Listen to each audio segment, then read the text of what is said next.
ఈ ఇది చేసి దానికంటే కూడా అది చేస్తూ ఉంటే మీకు రిజల్ట్స్ బాగుంటుంది.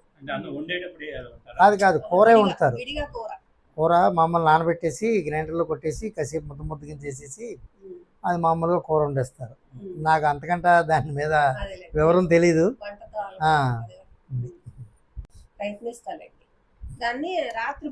రాత్రిపూట తినేసి కొంచెం ఒక చపాతీ పెట్టుకున్నారు అనుకోండి, ఒక చెంచా గసాల వరకు అంతవరకు ఇది చేసేసేయండి, సరిపోతుంది.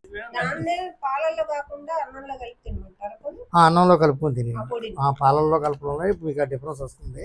అదే అన్నంలో వేసుకుంది, అన్నంలో కానీ చపాతీలో కానీ నైట్ డిన్నర్ మీకు ఏదైతే అది బాగా కసాపేస్తా నవిలేసి మింగేస్తే మీకు ఇమీడియట్గా దానివల్ల చిన్న స్పూన్ చాలమ్మా. ఎందుకంటే అవి చాలా హార్డ్ ఉంటాయి. పొద్దుట లెగ్గానే ఇది డైరెక్ట్గా ఇది మీరు ఇదివరకు వాడిందే